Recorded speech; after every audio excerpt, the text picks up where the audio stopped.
welcome back. It's so good to see you. So, today we are going to be reading the last part of my grandma's memoir.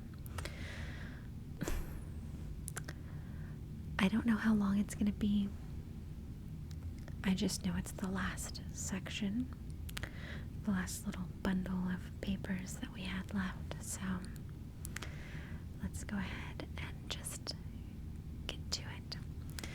Okay, chapter 30, Family Traditions. We hold a cookie day every year shortly before Christmas. We are still continuing on this tradition. I have grabbed that cookie day torch. I've actually shown pictures of our cookie day on my Instagram page. So anyway, sorry. Our girls usually come over, and the grandchildren and great-grandchildren, as many as are able. Everybody's able to come now. Like, it's a requirement basically to request off that day. We got such a kick out of Luke. Oh, she's talking about my brother. Immediate. Just the sound of his name saying it makes me want to cry. We got such a kick out of Luke when he was 17 years old. He still would tell his school chums who wanted to do something more exciting, "I don't want to go with you. I'm going to Grandma's house for cookie day." Yeah, he loved cookie day. Okay. Danielle, Michael's wife, came to cookie day after she became a part of the family. Michael's my cousin, and Danielle was his wife. She actually died of cancer.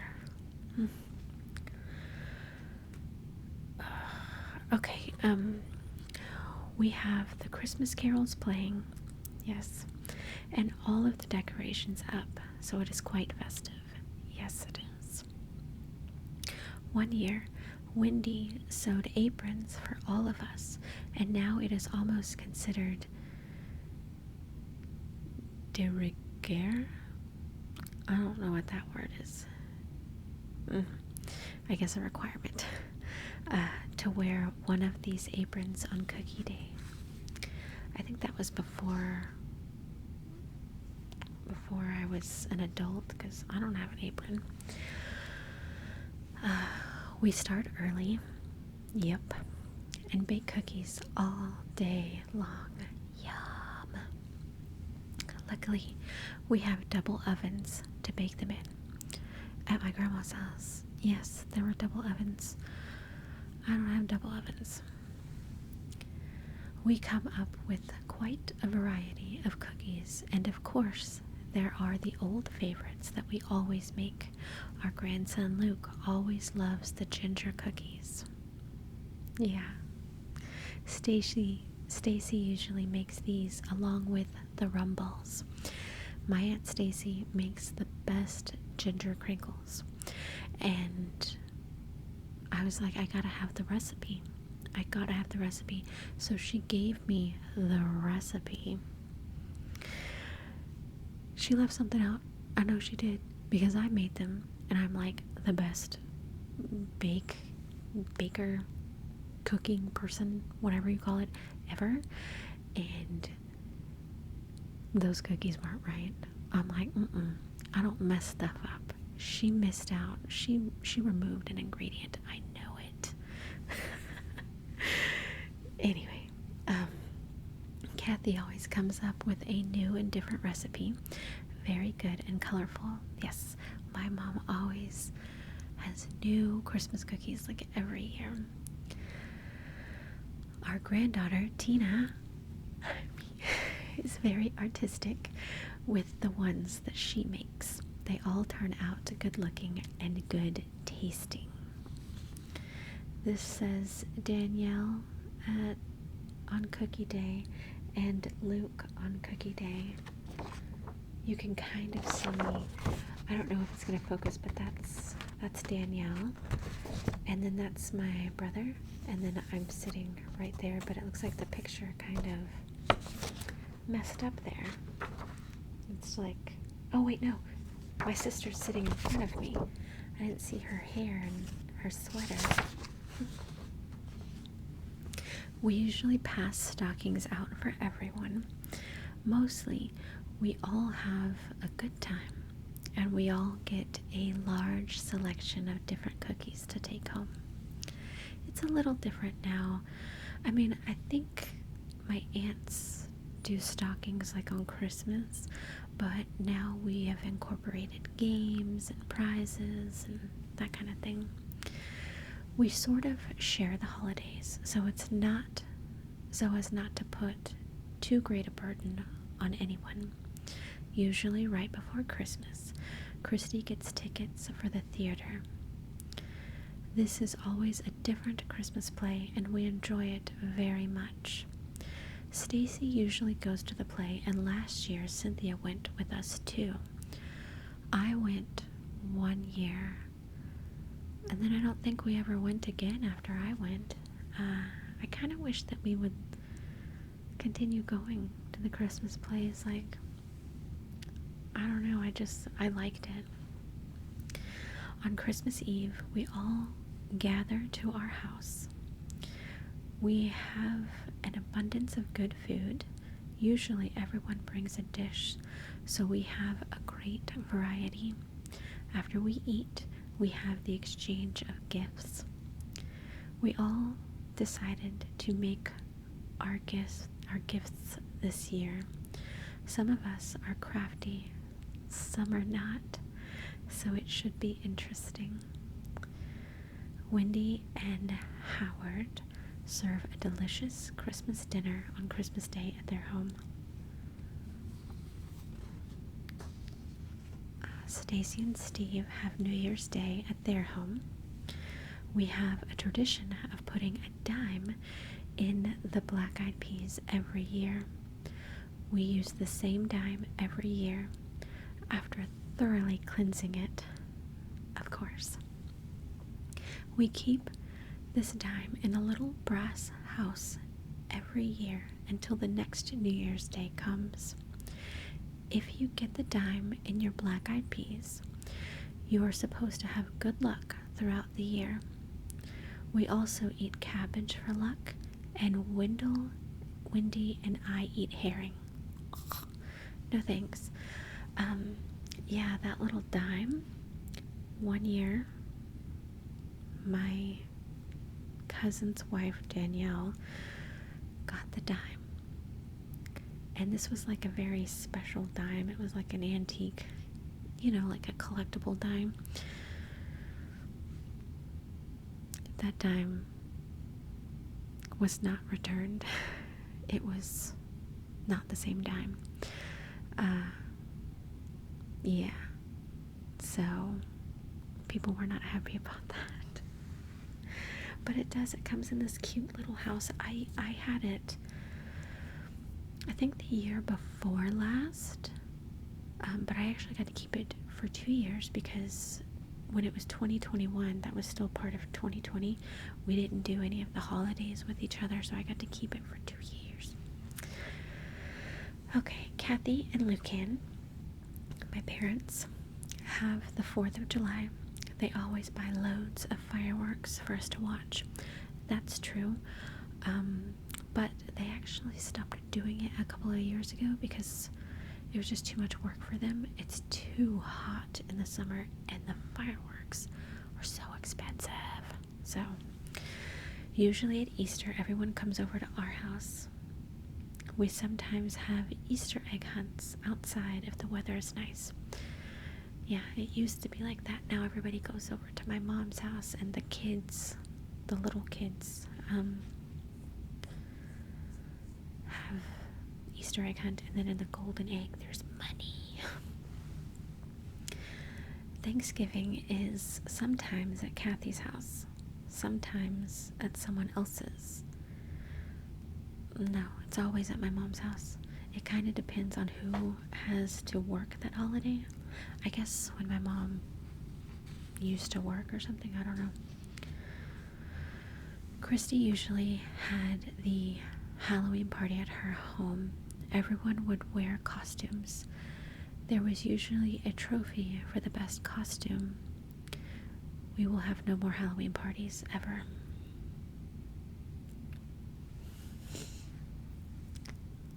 That's not true. So she will have to select another holiday. The theme last year was pirates, so everybody dressed appropriately. My brother died on November 1st, so it just seemed inappropriate to have a party the day before he died. Quite a bit of time has passed, and my aunt is now having her Halloween parties again. So, yeah. Okay, chapter 31. Songs and sayings. Okay.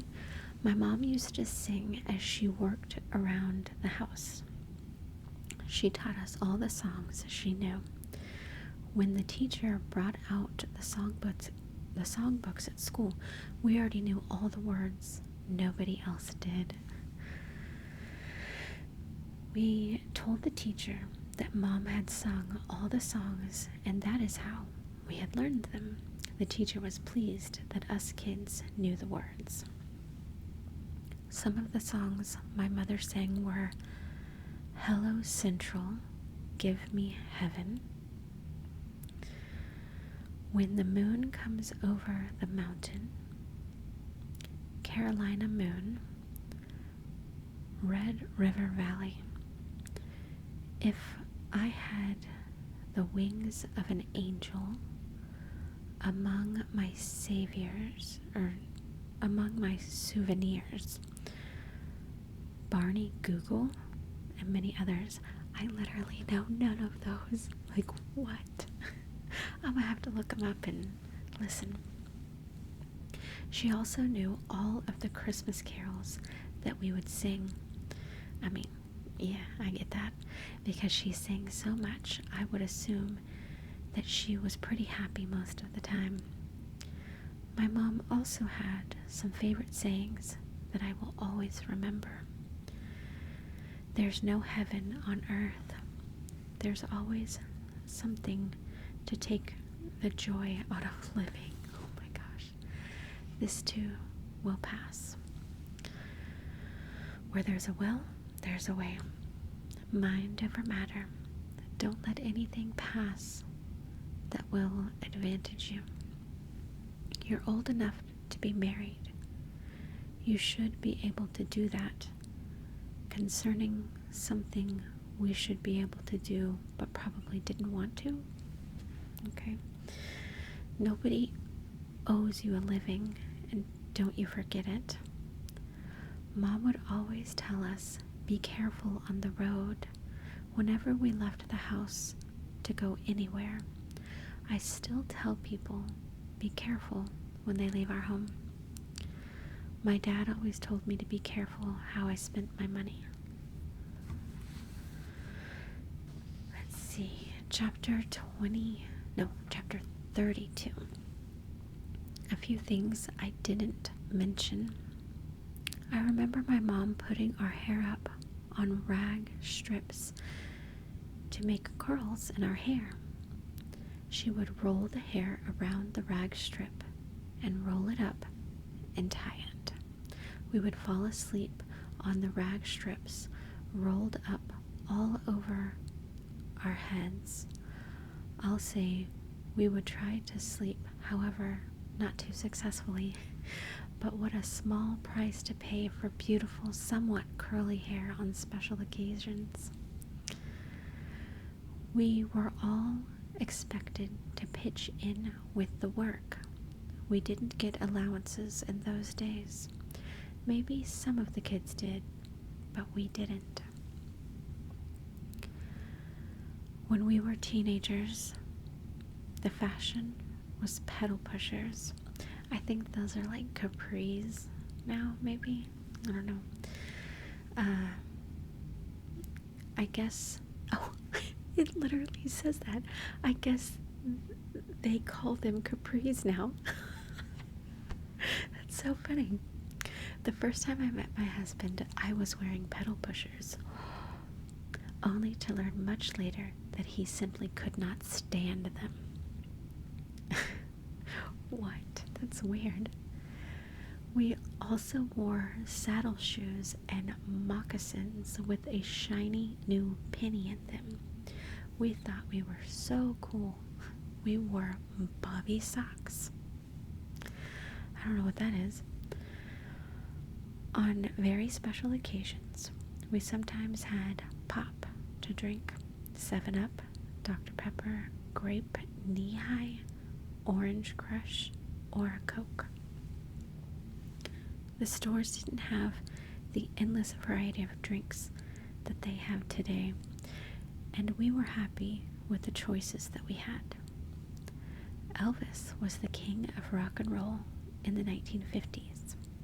I remember when he was on the Ed Sullivan Show, a variety show on TV. They would only show him performing from the waist up. Talk about conservative. I remember wash days.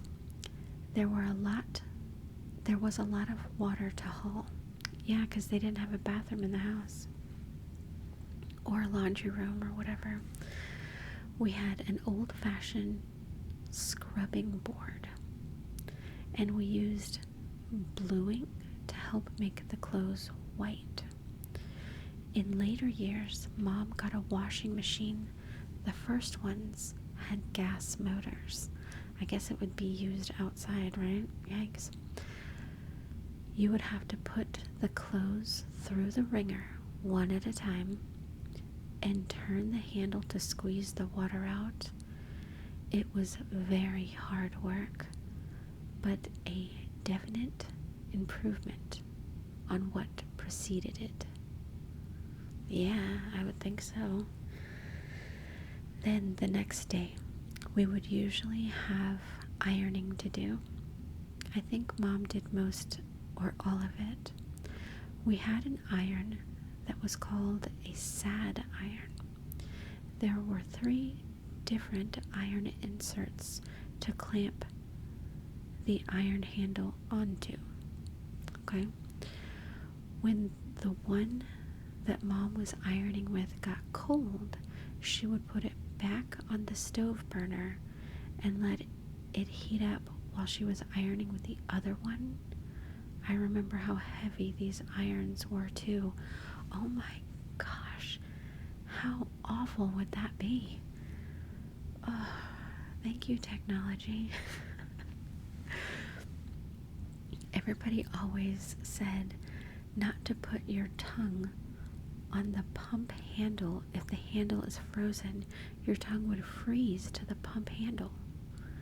I mean, yeah. One time, when I was feeling quite brave, I decided to try this. Oh no.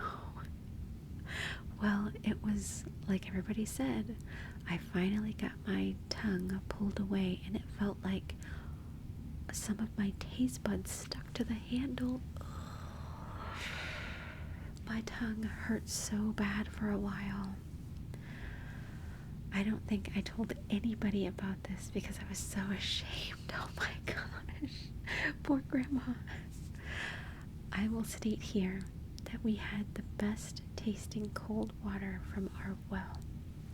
You know, my husband says that too. He says that at his parents' house, the well water is so great. He says he loves the water from his parents' well.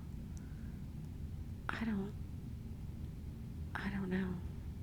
I only like that Aquafina water. I don't like really any other water. I remember when silk stockings came out, we would always have to try and get the seams straight, which were in the back, and that was quite hard to do if you weren't used to it. and we weren't. I remember my grandma told me one time that, like, she couldn't get stockings or something like that, but it had that, like, black line in the back, so she took a black marker, or like a permanent marker, and she had one of her friends draw a straight line all the way down her leg so that it looked like she was wearing stockings. What? In the springtime, the lilacs would bloom toward the end of our driveway. That would be pretty. They grew by our neighbor's home. They also grew by our neighbor's home. There were so many of them, and they smelled so good. Lilacs do not grow well here in Texas. I guess the weather is too warm. Yeah, it is. It's hot. I miss the lilacs and their fragrance.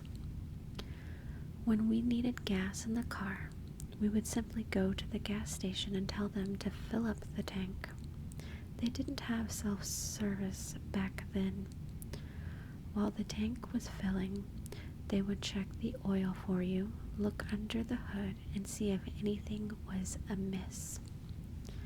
They would wash the windshield for you. They would check the air in the tires too. None of this self-service crap that you see at gas stations today. Oh my gosh. So funny. I think this little story describes how I felt about my mom. I had gotten a dime for my birthday and carried it around in a little black coin purse that I got at the same time. I kept it for a very long time. It seemed like a long time to me anyway. I was saving it for just the right occasion. One day, I saw an ad in the paper for a sale at the hardware store. 2 items caught my eye immediately. There was a square, beautifully cut, fluted candy dish for 9 cents. The other item that cost 9 cents was a bottle of furniture polish. It was quite a large bottle. They didn't have sales tax back then. What? Awesome. So I would still have a penny left over when I bought the item. Oh, the agonizing over which item to select as a gift for Mom. That's cute. She got 10 cents for her birthday and she used it to buy a gift for her mom. Ugh. I finally chose the furniture polish. It was red. I put it on the table when Mom's back was turned. When she turned around, she said, "Where did that come from?" Oh, the joy when I could say it was from me. Now, when I think about it, I don't believe any of our furniture deserved polish at the time, but Mom acted like it was the perfect gift. That's so sweet. In 1937, the average income was $1,788. Like, is that a month or is that a year? I feel like that's a year. A loaf of bread cost 9 cents. A gallon of milk was 50 cents. A gallon of gas was 10 cents. See, she said she didn't mention this before, but I'm pretty sure she did, because I was like, how is gas cheaper than milk? What? A new car cost $760, and a new house cost $4,100. Chapter 33. A few more things I didn't mention. When we lived at home, we each had a place to sit at the table that was our place.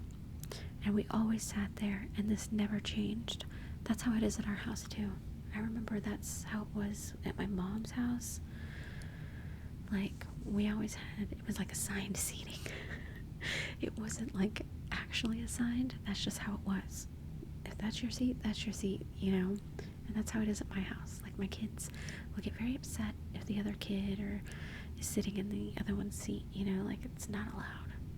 Nobody ever established these rules. That's just the rules. I don't know.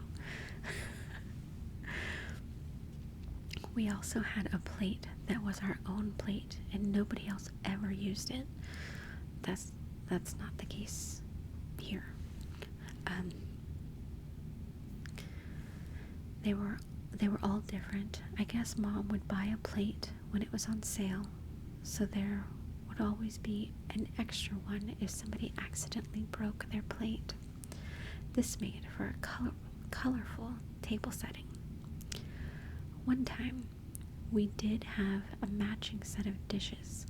Some of Daddy's brothers and sisters came over for Christmas one year, and Aunt Anne brought a set of dishes. This included plates, a platter, sugar bowl, creamer, and some other pieces, probably cups and saucers. They were a beautiful yellow color. Mom and Daddy let us stay up all night. They were so excited. What? I still have the sugar bowl today, and I believe it is the only piece still left of the set. I wonder who has that sugar bowl now. I don't know.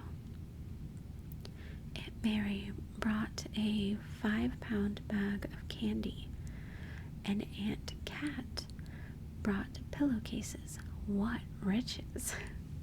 One day when Mom had gone visiting or somewhere, us kids got the bright idea to pretty up the house to surprise her. We had some old magazines and catalogs, and we cut out pictures of flowers and pretty things and pasted them on the walls with flour and water paste. Ooh. I don't know about that. Now our house was not finished inside, and we were pasting the pictures on bare boards between the 2x4 studs. Okay, that's not so bad. We couldn't wait until Mom got home to see what we had done. We were so excited. Well, when she got home and saw what we had done in her absence, I think she was outraged because she saw the possibility that the walls would never be finished if anybody accepted them the way they were. Okay? Anyway, she made us scrub the boards and take all the pictures down. If you ever use flour and water paste, you will know just how much of a job this was. Oh my. We never tried that again. Somehow, I seem to remember that I was the instigator of this stunt. Oh no, it's the last page. Chapter 34, ending. I really think the good old days were back when we all lived at home. I'm gonna try not to cry. If we would complain about something, our dad would tell us that we would look back on these days in the future and call them the good old days. But we didn't believe him then. Now, we see that he was right all along, as he was about so many things. Medical advances have extended life expectancy. We are living in a computerized world, and I don't think I am too fond of this. Everything seems to be so electronic now. Man, if she could see it now. Ooh. We have cloned animals, and I think this is so wrong. But then I am old-fashioned, and maybe that is not such a bad thing to be. We have seen so many changes, and our generation has accomplished so much medically and otherwise, but there is still a lot to be done by you.